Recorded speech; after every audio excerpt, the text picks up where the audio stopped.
മൂന്നാർ. ഇപ്പോഴത്തെ മൂന്നാറല്ല, ഒരു നൂറ്റാണ്ട് മുന്നേ ഒരു മിനി യൂറോപ്യൻ പട്ടണമായിരുന്നു മൂന്നാർ.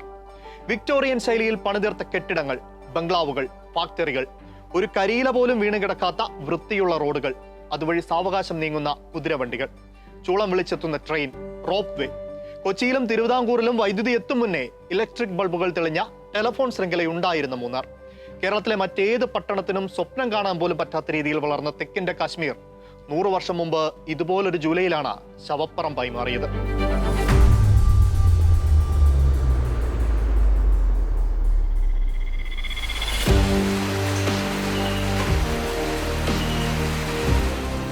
ആയിരത്തി 1924 അക്കൊല്ലവും പതിവ് പോലെ മൂന്നാറിൽ മൺസൂൺ എത്തി. കോടമഞ്ഞു മൂടിയ താഴ്വരകളിലൂടെ നൂൽമഴ നനഞ്ഞു നടക്കാൻ പ്ലാന്റർമാരും തൊഴിലാളികളും ഒരുപോലെ കാത്തിരുന്ന സീസൺ. മഴക്കാലത്തിന് മുൻപായി റോഡുകളുടെയും പാലങ്ങളുടെയും എല്ലാം അറ്റകുറ്റപ്പണികൾ പൂർത്തിയാക്കിയിരുന്നു. തൊഴിലാളികൾക്ക് കൊടും തണുപ്പിനെ പ്രതിരോധിക്കാനുള്ള കരിമ്പടങ്ങൾ വിതരണം ചെയ്തു. മാനേജർ ബംഗ്ലാവുകളിലെ ഞെരിപ്പോടുകളിൽ കത്തിക്കാനുള്ള വിറകുകൾ ശേഖരിച്ചു വെച്ചു. ജൂണിൽ സാധാരണ മഴ, പക്ഷെ ജൂലൈ 12-ാം തീയതിയോടെ കാര്യങ്ങൾ കീഴ്മേൽ മറിഞ്ഞു. പുലർച്ചെ ചെറുചാറ്റൽ മഴയും കാറ്റും മാത്രമായിരുന്നു. എന്നാൽ പകൽ 10 മണിയോടെ മഴ ശക്തമായി.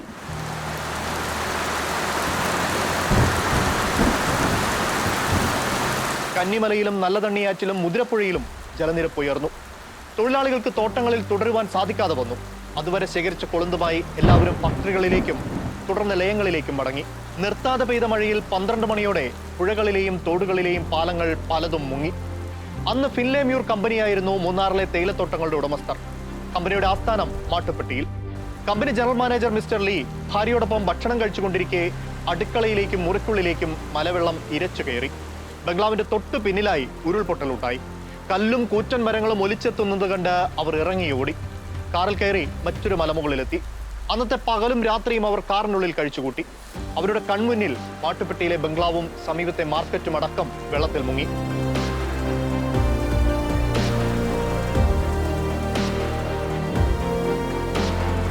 തുടർന്നുള്ള ദിവസങ്ങളിൽ ആകാശം പൊട്ടിത്തകർന്നതുപോലെ നിലയ്ക്കാത്ത മഴയായിരുന്നു. ജൂലൈ 16-ന് മഴ അതിതീവ്രമായി. ലയങ്ങളിൽ പലതും ഉരുൾപൊട്ടലിനെ തുടർന്ന് മണ്ണിനടിയിലായി. ചിലത് മലവെള്ളപ്പാച്ചിലിൽ കുത്തിയൊലിച്ച് പുഴയ്ക്കൊപ്പം പോയി. തൊഴിലാളികളിൽ ഏറെ പേർ വൻമരങ്ങളിൽ പിടഞ്ഞു കയറി രക്ഷപ്പെട്ടു. 15 തൊഴിലാളികൾ ഒഴുകിപ്പോകുന്നത് നേരിട്ട് കണ്ടതായി കന്നിമല എസ്റ്റേറ്റിലെ അസിസ്റ്റന്റ് മാനേജർ ഡീറിസ് അദ്ദേഹത്തിന്റെ ഡയറിയിൽ രേഖപ്പെടുത്തിയതായി കാണാം. മാട്ടുപ്പെട്ടി ടീ ഫാക്ടറി നിലം പതിച്ചു. മണ്ണിടിഞ്ഞും മരങ്ങൾ കടപുഴകി വീണും റോഡുകൾ തകർന്നു. റെയിൽ പാളങ്ങൾ ജൂലൈ 17 രാത്രിയിലെ മലവെള്ളപ്പാച്ചിലിൽ ഒലിച്ചുപോയി. ട്രെയിനുകളുടെ ആവിയന്ത്രങ്ങൾ എവിടെയെന്ന് പോലും കണ്ടെത്താനാകാതെ മണ്ണിൽ പൂഴ്ന്നു. ഗതാഗതം പൂർണ്ണമായും നിലച്ചതോടെ വിവിധ എസ്റ്റേറ്റുകളിലുള്ളവർ തമ്മിലുള്ള ആശയവിനിമയം പൂർണ്ണമായും സ്തംഭിച്ചു. ജൂലൈ 18-നും മഴ തുടരുകയായിരുന്നു. കൂടുതൽ സ്ഥലങ്ങളിൽ ഉരുൾപൊട്ടുകയും വെള്ളം കയറുകയും ചെയ്തു. അന്ന് മാട്ടുപ്പെട്ടി ഡാം നിർമ്മിച്ചിട്ടില്ല. ഇപ്പോൾ ഡാമിരിക്കുന്ന 2 മലകൾക്കിടയിലായി മണ്ണും മരങ്ങളും ചെളിയും അടിഞ്ഞുകൂടി ഒരു ബണ്ട് രൂപപ്പെട്ടു.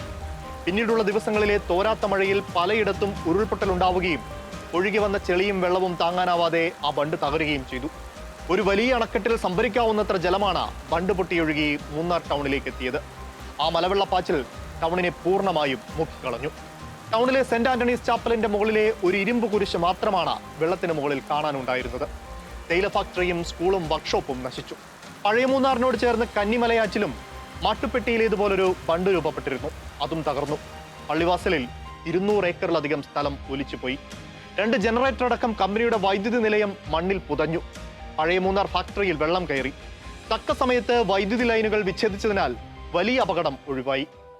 മൂന്നാറിൽ ഇപ്പോഴുമുള്ള CSI പള്ളിയായിരുന്നു ആളുകളുടെ ഏക അഭയകേന്ദ്രം. ടൗണിൽ നിന്ന് ഉയരത്തിൽ സ്ഥിതി ചെയ്യുന്നതിനാൽ പള്ളിയെ പ്രളയം ബാധിച്ചില്ല. ജാതിമത ഭേദമന്യേ സകലരും അവിടെയാണ് ദിവസങ്ങൾ ചിലവിട്ടത്. ചേരചോള കാലം മുതൽ നിലനിന്നിരുന്ന മൂന്നാർ ആലുവ രാജപാത തകർന്നു. കരിന്തിരിമല എന്ന പടുകൂറ്റൻ മല തന്നെ നിന്ന നിൽപ്പിലില്ലാതായി. ഒടുവിൽ ആഴ്ചകൾക്ക് ശേഷം മഴ തോർന്നു. മനുഷ്യരുടെയും മൃഗങ്ങളുടെയും ശവശരീരങ്ങൾ പിന്നെയും ദിവസങ്ങളോളം മുതിരപ്പുഴയാറിൽ ഒഴുകി നടന്നു. 1902 മുതൽ മൂന്നാറിൽ ട്രെയിൻ ഓടി തുടങ്ങിയിരുന്നു. ആദ്യം മോണോ റെയിലായും പിന്നീട് നാരോ ഗേജായും. 1929-ലാണ് തിരുവനന്തപുരത്ത് വൈദ്യുതി എത്തിയത്. അതിന് 3 പതിറ്റാണ്ട് മുന്നേ 1900 മുതൽ പള്ളിവാസലിലും മാട്ടുപ്പെട്ടിയിലും എല്ലപ്പെട്ടിയിലും ചെറു പവർ ഹൗസുകൾ സ്ഥാപിച്ച് പ്ലാന്റർമാർ തേയില ഫാക്ടറികളിലേക്കുള്ള വൈദ്യുതി ഉണ്ടാക്കിയിരുന്നു. ഇന്ത്യയിലെ മറ്റു പ്രധാന നഗരങ്ങളിൽ പലതിലും ടെലിഫോൺ പ്രചാരത്തിലെത്തുന്നതിന് മുന്നേ 1908 മുതൽ കണ്ണൻ ദേവൻ മലനിരകളിൽ ടെലിഫോൺ ശൃംഖല സ്ഥാപിച്ചിരുന്നു. സകലതും പ്രളയജലം വിഴുങ്ങി. എല്ലാ അത്യാധുനിക സൗകര്യങ്ങളും തകർത്തെറിയപ്പെട്ടെടുത്ത് നിന്ന് ഏറെ നാളെടുത്താണ് മൂന്നാർ തിരിച്ചെത്തിയത്. പഴയ പ്രതാപത്തിലേക്ക് മടങ്ങിയെത്താനായില്ലെങ്കിലും ആവും വിധം മൂന്നാർക്കാർ ആ പ്രളയകാലത്തെ അതിജീവിച്ചു. ആ ദുരന്തത്തിന്റെയും അതിജീവനത്തിന്റെയും ഓർമ്മകൾക്ക് ഇന്ന് 100 വയസ്സ്.